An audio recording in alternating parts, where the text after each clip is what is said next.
Live from New Delhi, you're watching DD India Live, India's voice to the world. I'm Prasar Bharati. Coming up in the next 30 minutes. US doubles pressure on Iran, set to move its aircraft carrier Gerald R. Ford to West Asia. Trump says no deal means bad day for Tehran.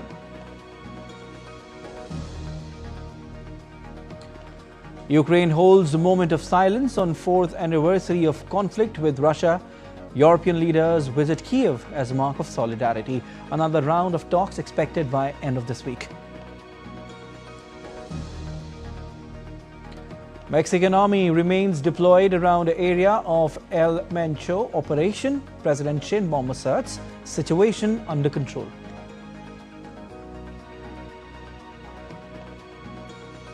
Several states in northeast US under emergency amid blizzard. Over 5,500 flight cancellations or delays. Nearly 400,000 homes without power.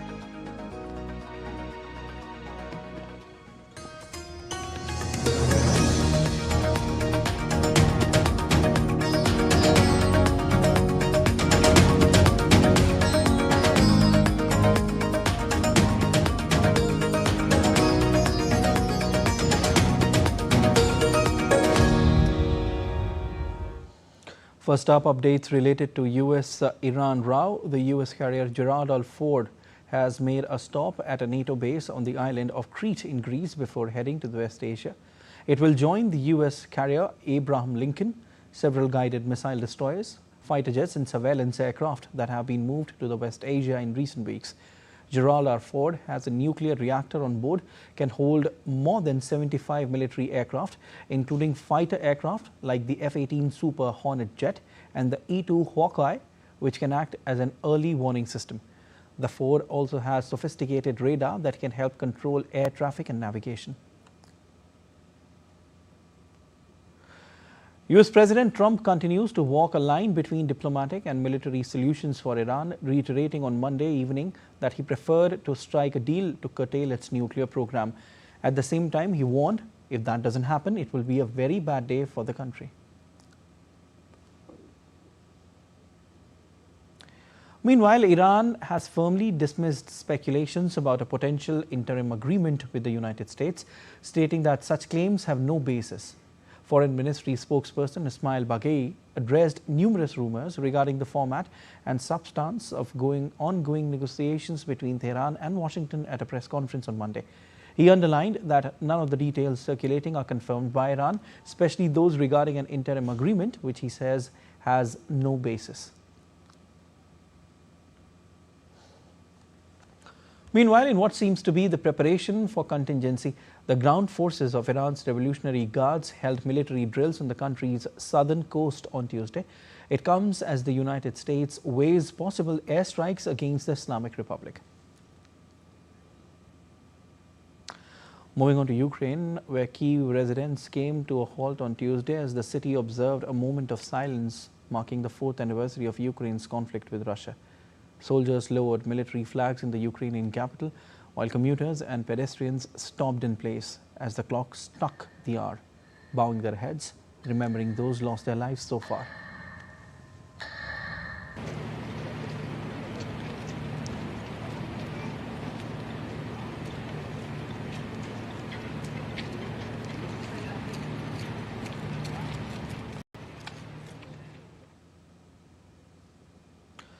European Union leaders are visiting Kyiv, joining President Zelensky for a prayer service.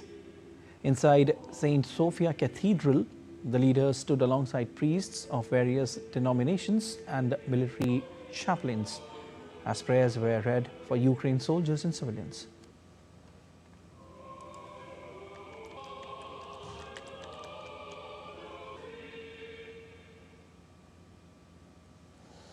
Meanwhile, in a video address that showed Ukrainians carrying out acts of resistance against Russian soldiers in the opening days of conflict, Zelensky said Ukraine was ready to do everything it could to secure a strong, lasting peace. The president stressed that Ukrainians want peace, a strong, dignified and lasting peace.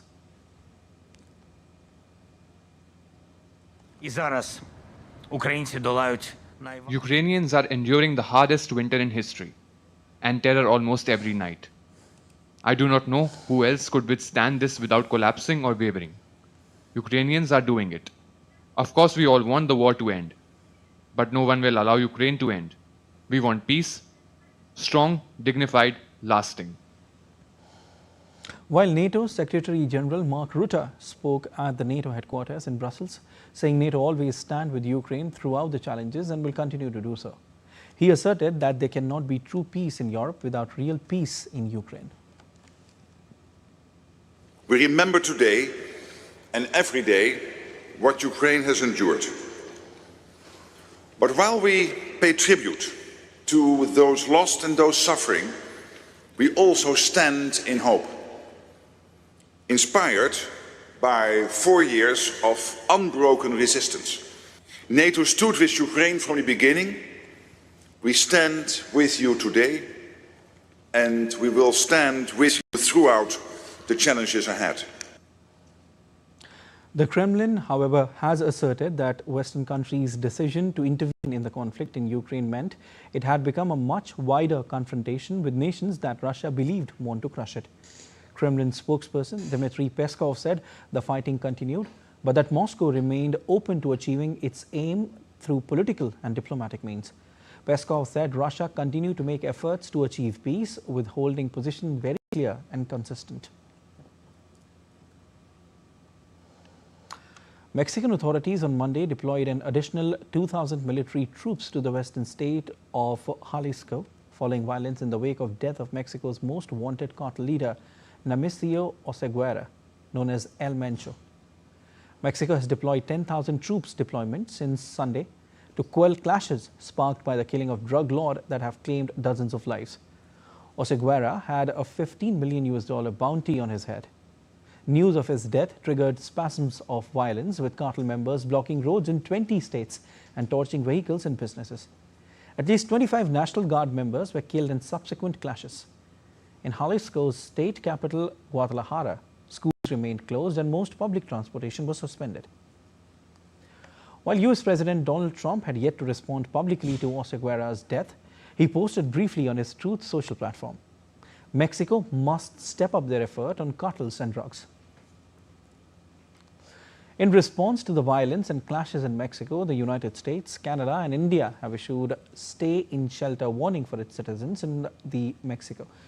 In the US and Canada, several airlines have also cancelled their flights to Mexico, especially to Guadalajara and Puerto Vallarta.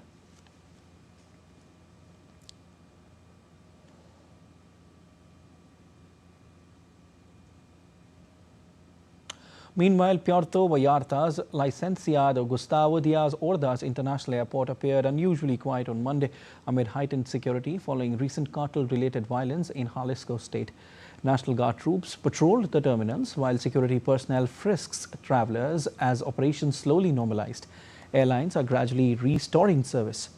Air Canada has announced it will resume full flights to Puerto Vallarta from Montreal, Toronto and Vancouver on Tuesday, with Toronto-Guadalajara routes restarting Wednesday. Other carriers are following suit as authorities work to stabilize the region after widespread disruptions. U.S. Secretary of State Marco Rubio will take part in a summit of Caribbean nations on Wednesday, the State Department said, as he seeks a common line on Venezuela and pressure on Cuba. Rubio will represent the United States in the summit of the Caribbean community taking place this week in the small island nation of St. Kitts and Nevis. Rubio will reaffirm the United States' commitment to working with CARICOM member states to enhance stability and prosperity in the hemisphere. Meanwhile, another U.S. strike in Caribbean Sea that it said targeted drug smugglers killed 3 people. The U.S. Southern Command released a video on Monday showing a reported strike on a vessel that killed 3 people. In a caption accompanying the footage on X, Southern Command said the vessel was hit while allegedly transiting along a drug trafficking route. The command added that no U.S. military personnel were harmed during the operation. The U.S. State Department is pulling out non-essential government personnel and their eligible family members from the U.S. Embassy in Beirut amid growing concerns about the risk of a military conflict with Iran. The State Department on Monday updated its travel advisory for Lebanon, repeating its warning that U.S. citizens should not travel to the country. Remaining embassy personnel are restricted from personal travel without advance permission, and additional travel restrictions may be imposed due to increased security issues. The US has built up one of its biggest military deployments in West Asia, with President Donald Trump warning on Monday. Iran has threatened to strike American bases in the region if it is attacked.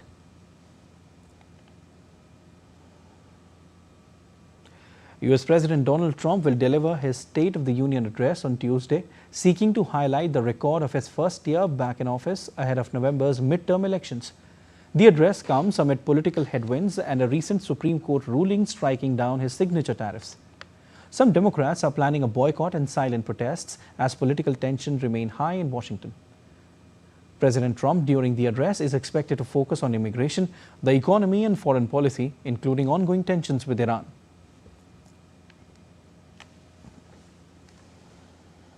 A powerful blizzard brought more than 2.5 feet of snow and hours of misery to many parts of the US Northeast on Monday.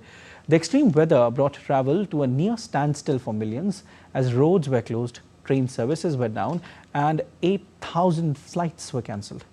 US airlines are scrambling to add flights Tuesday as they work to recover from widespread disruptions. Take a look. The northeastern United States has been under siege from a severe blizzard since Sunday, with relentless snowfall and exceptionally strong winds causing widespread disruption across the region. The storm dumped heavy snow across parts of the US Northeast, forcing road closures and school cancellations.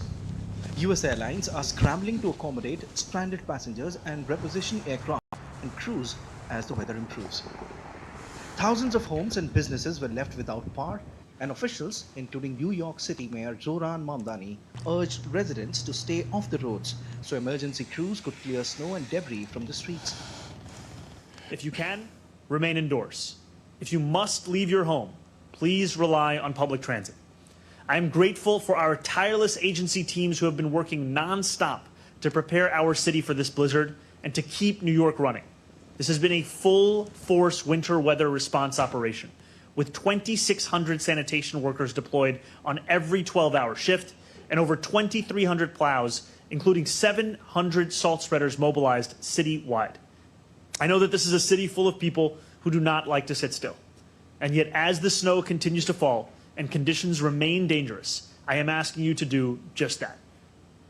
Central Park in New York recorded over 15 inches by Monday morning, with higher amounts reported across Long Island and parts of New Jersey, where some communities saw close to 2 feet of snow. Snowplows were deployed across the Northeast as officials sought to reduce prolonged disruption. Major cities including New York and Philadelphia advertised dedicated warming centers for people caught outside in the cold. Further, a travel ban in Rhode Island was prolonged until Tuesday, while Massachusetts' governor announced new restrictions for non-essential driving in parts of the state. A closure of Boston public schools was also extended to Tuesday due to continued bad weather. Bureau Report, DD India. And still to come on this edition of DD India Live. Uttar Pradesh Chief Minister Yogi Adityanath signs MOUs in aviation, logistics, air catering during Singapore visit. We'll show you how AI play a critical role when it comes to smarter mobility. And England and Pakistan face off in the Super 8 stage of the T20 World Cup today, with spinners set to play dominant roles.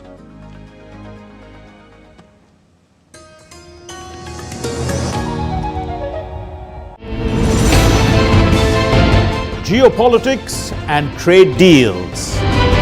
Economic challenges amid development. Hard work and the path to prosperity.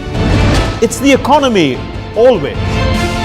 Between walkers, money is what money does and says.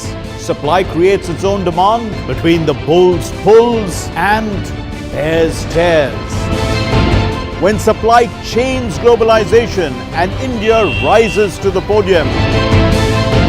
We'll get you centered with the Economic Brief at 8 p.m. every Thursday on DD India.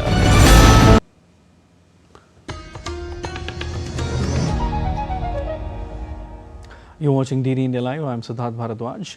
With an aim to strengthen business ties between India and Canada, Union Commerce Minister Piyush Goyal virtually interacted with Canada Minister of International Trade Maninder Sidhu and held a discussion related to India-Canada Comprehensive Economic Partnership Agreement. The leaders also discussed strengthening business ties on both sides through regular delegation-level engagements. In a post on X, Union Minister Piyush Goyal wrote, and I quote, had a virtual interaction with Maninder Sidhu, Minister of International Trade, Canada, on advancing discussions related to the India-Canada Comprehensive Economic Partnership Agreement. We also deliberated on strengthening business ties on both sides through regular delegation-level engagements over the coming months to build sustained momentum in our economic partnership. The meeting of trade ministers is being held ahead of Prime Minister Mark Carney's India visit beginning Thursday. During his visit, PM Carney will first visit Mumbai and then New Delhi, where he will meet his Indian counterpart Narendra Modi. The leaders will focus on elevating and expanding India-Canada relationship with ambitious new partnerships in trade, energy, technology and artificial intelligence, talent and culture and defense. He will meet with business leaders to identify investment opportunities in Canada and create new partnerships between businesses in both nations. India is the world's fastest growing major economy and a powerhouse in global commerce and technology. In 2024, India was Canada's 7th largest goods and services trading partner, with two-way trade coming to $30.8 billion. At last year's G20 Leaders Summit, Canada and India agreed to formally launch negotiations for an ambitious comprehensive economic partnership agreement. The agreement is aimed at supporting Canada's goal to more than double two-way trade to $70 billion by 2030. Uttar Pradesh Chief Minister Yogi Adityanath is on an official visit to Singapore. The Uttar Pradesh Chief Minister on Tuesday held discussions with SAT's President and Chief Executive Officer Kerry Mok in Singapore. SAT signed an agreement to develop a world-class cargo complex at Noida International Airport, Jewar, and establish a Taj SAT's air catering kitchen service serving Jewar and other North Indian airports. The partnership aims to boost trade, strengthen supply chains and create jobs, solidifying Uttar Pradesh as a key aviation and logistics hub.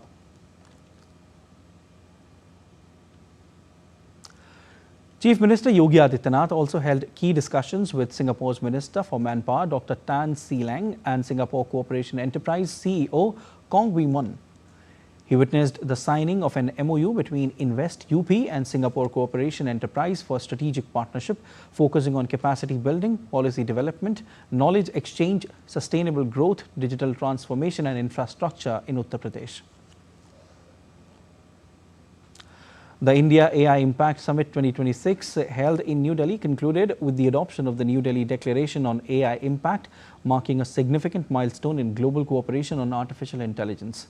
As on 21st of February, 88 countries and international organizations had endorsed this declaration. Since then, 3 more countries, Bangladesh, Costa Rica and Guatemala, have joined the declaration, taking the total number of signatories to 91 countries and organizations. The declaration reflects a broad-based global consensus on leveraging AI for economic growth and social good. Guided by the principle of Sarvajan Hitai, Sarvajan Sukhai, that is, welfare for all, happiness for all, the declaration underscores that the benefits of AI must be equitably shared across humanity. It emphasizes on strengthening international cooperation and multi-stakeholder engagement, respecting national sovereignty, advancing AI through accessible and trustworthy frameworks. Artificial intelligence is no longer the future of mobility. It is the engine driving today's transformation. The AI Impact Summit held in New Delhi showcased AI for smarter mobility, featuring autonomous mobile robots for warehouses and intelligent transportation solutions like those from Delhi Metro. The summit emphasized AI's role in creating efficient, safe and sustainable transportation ecosystems. A report.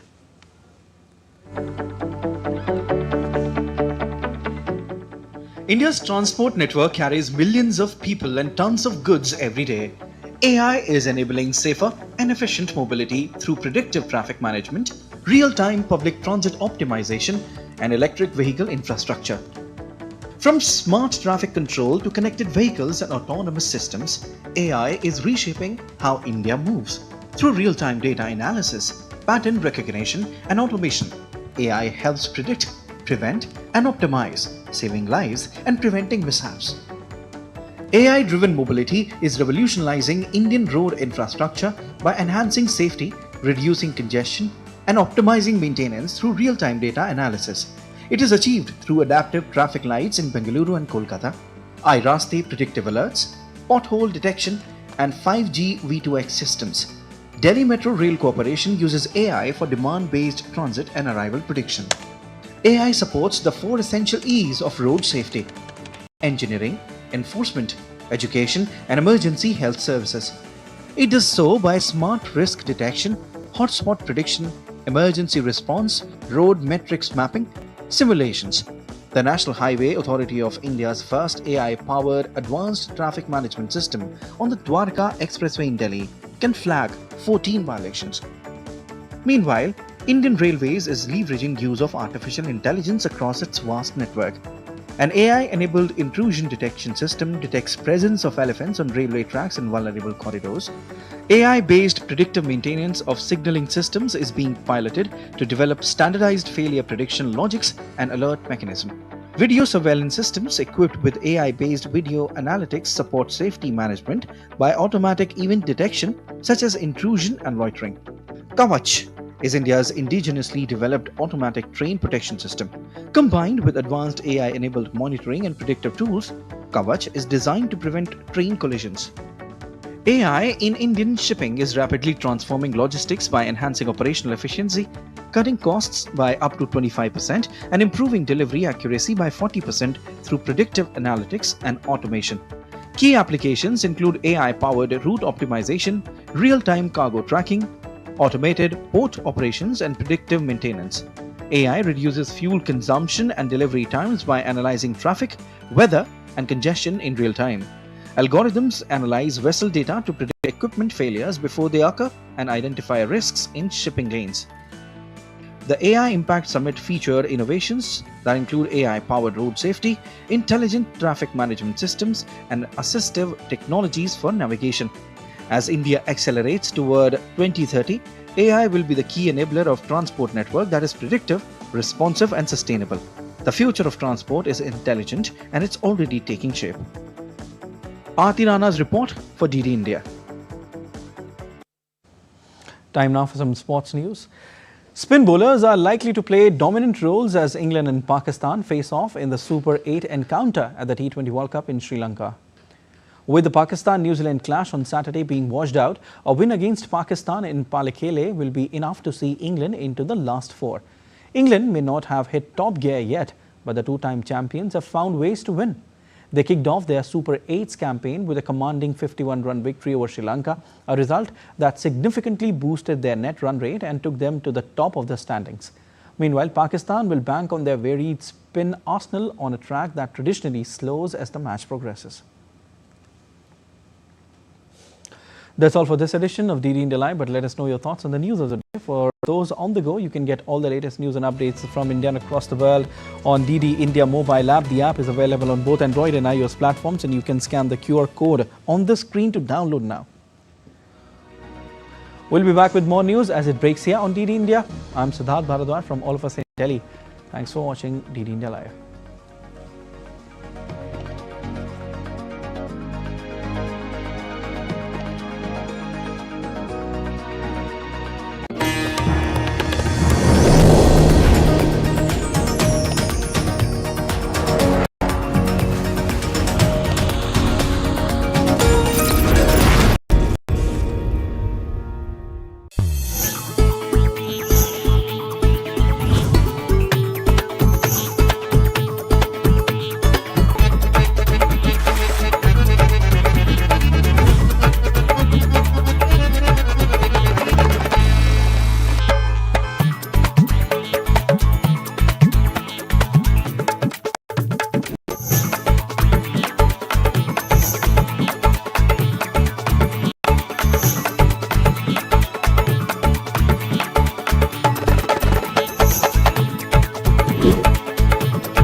Welcome to Jaipur.